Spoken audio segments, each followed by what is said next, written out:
Welcome to Star Chat, the cosmic companion for curious minds. I'm your host Carl, and I'm thrilled to share with you the wonders of our universe. Today, we're going to explore a rare astronomical event that's happening right now, Neptune at opposition.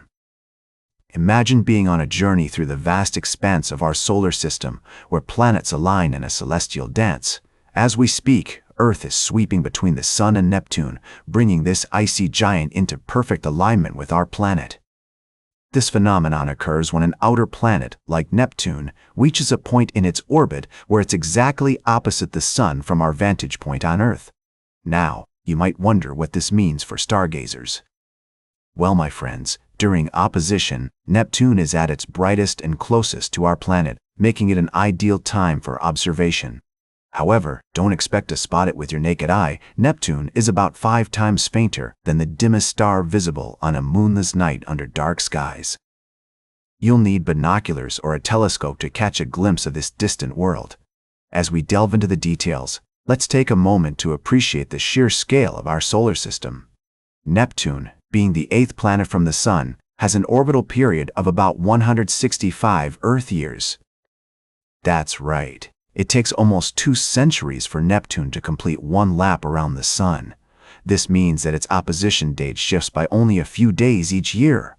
If you're eager to spot Neptune, look for it in the constellation Pisces, near the planet Saturn. With optical aid, you might be able to see Neptune as a small disk, but be prepared for a challenge. Even with magnification, this world can appear like a faint star. As we explore the cosmos together, remember that each opposition marks a unique opportunity to study these distant worlds up close. So, grab your telescopes and binoculars and get ready to witness the beauty of Neptune at its brightest.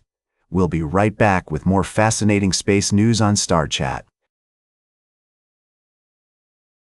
Welcome back to Star Chat. As we continue our journey through the vast expanse of space news and exploration, we're going to shift our focus to a mission that's been making headlines in recent months. The Artemis II mission, scheduled for launch in early 2026, represents a significant step forward for NASA as it seeks to send 4 astronauts around the Moon and back.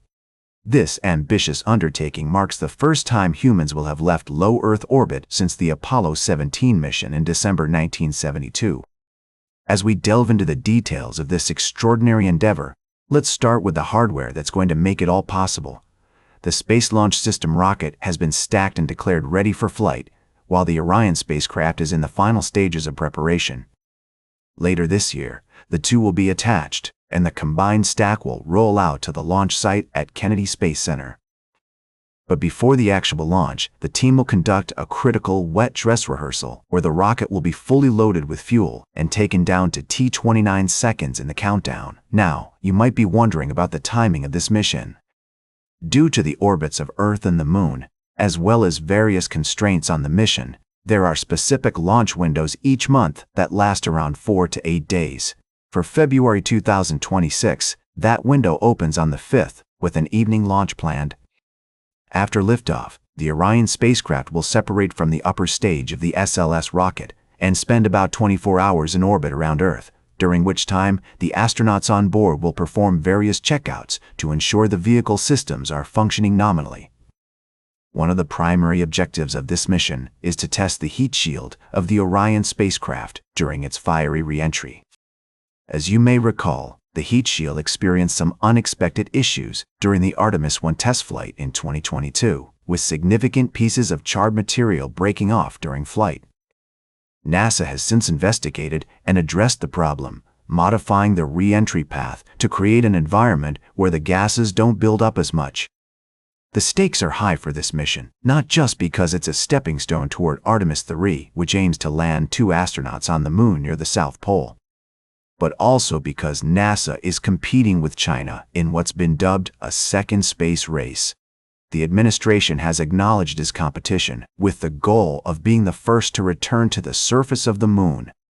However, as Lakeisha Hawkins, acting Deputy Associate Administrator, emphasized, NASA's primary objective is to do so safely. As we look ahead to the Artemis II mission, it's clear that this is a pivotal moment in space exploration. The success of this mission will pave the way for future endeavors, not just for NASA, but for humanity as a whole. So, stay tuned for our final story of the day, right here on Star Chat. Welcome back to Star Chat, folks. We're wrapping up another fantastic episode, and I've got one more exciting story to share with you all. You know we love talking about space exploration here on the show, and today's closing segment is no exception. You might have heard that NASA is gearing up for a historic mission, aptly named Artemis II.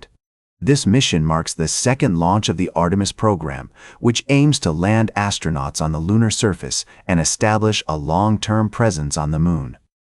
The excitement is palpable, as this will be the first crewed lunar mission in over 50 years.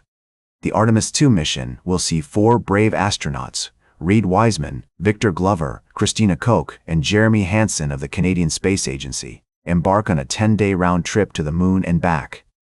Although they won't be landing on the moon just yet, this mission is crucial in testing the rocket and spacecraft systems, paving the way for future lunar landings. The astronauts will travel aboard the Orion capsule, which will be their home for the duration of their journey. They'll be carried into Earth orbit by the powerful Space Launch System (SLS) rocket, with the help of 2 solid rocket boosters. Once they reach the moon, they'll slingshot past it and begin their 4-day journey back to our planet. But here's the fascinating part. During their trip, the astronauts will be human guinea pigs of sorts. Scientists will be monitoring how their bodies are affected by space, growing tissue samples from their blood before and after the journey to study the effects of microgravity and radiation. The success of this mission will determine when NASA can launch Artemis III, which will actually land on the moon. However, experts say that even if everything goes smoothly, the targeted landing date of mid-2027 might be a bit too optimistic. SpaceX's Starship still has a long way to go before it can achieve an orbital flight around the Earth, let alone put astronauts on board. Despite the challenges ahead, the Artemis program is an incredible step forward in human spaceflight. As Dr. Score Simeon Barber of the Open University said, "Any first human spaceflight mission of a new space system, new rocket system, and spacecraft is hugely exciting because it's the dawn of new possibilities." That's all for today's Star Chat.